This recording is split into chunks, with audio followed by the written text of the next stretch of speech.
can do for us without thinking at all about the ethical considerations there. Where do you stand on this? What are your thoughts?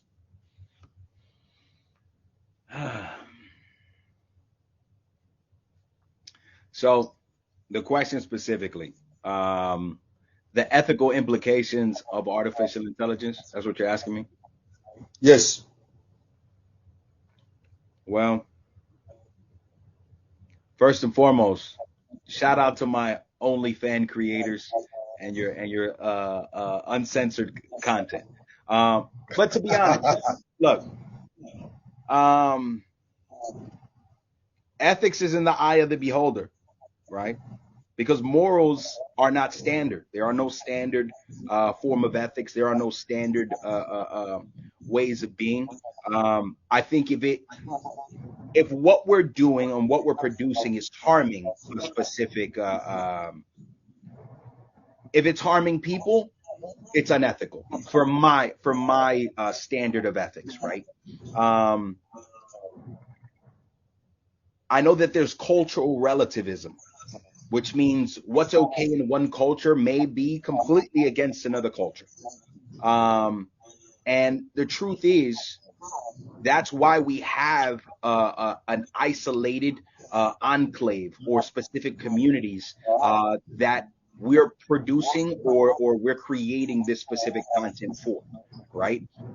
I think it's important for us as content creators to be conscious of the impact of the things that we're going to be creating and the impact that it can have on the overarching community. But to be honest, in the world that we live in today, we can't hide anyone from anything.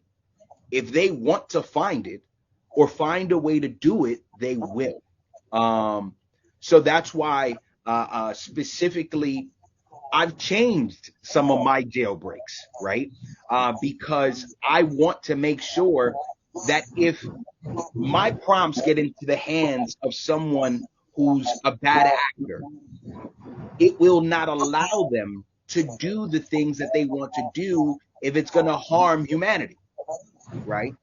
But if they want to create a positive impact, then they have the ability to. There's nothing it can't do as long as it's for positive sake or positivity's sake. So I think our morale or our ethics, that's a personal choice. We have to be conscious in order to make sure that what we're producing is having a positive influence to the world that we live. All right. Interesting perspective. So what do you say? The people, because to say that there are no concerns may mean that we are trying to play the ostrich here, because the people who created these machine learning systems, I had them writing a letter to Congress and wherever for them to try to slow down the growth of this artificial intelligence, because apparently they say they are concerned that this thing may go sentient and be able to and take over the world. These are the people who created it. I thought if somebody else was saying it, I would be laughing. But now if somebody who created the genie is telling you this genie is about to swallow you if you don't slow down, maybe I need to be paying attention. What do you say to that? So let's talk about that for a second, if you wouldn't mind. Let's go there. Let's talk about that just for just a moment. Yeah. One of the main people behind that push of slowing down artificial intelligence was Elon Musk. All the while, he's producing his own version of artificial intelligence. All the while, he has Tesla. Literally, if you go on the Tesla website right now, he's building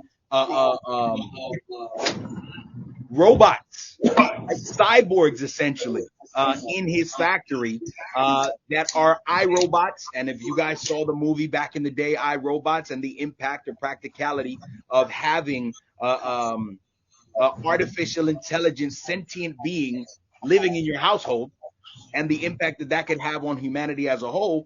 Listen, I think it says something that once the great equalizer of artificial intelligence gets into the hands of general people, that means there's nobody that's superhuman anymore.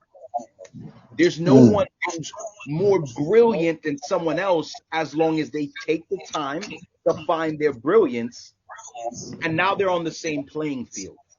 He was calling for a slowdown for all people to get access to what he's had access to for some time. That's why he seems so superhuman often, is because he's worked with tools that we ourselves didn't have access to for this time. And he's had access to them for more than a decade, right?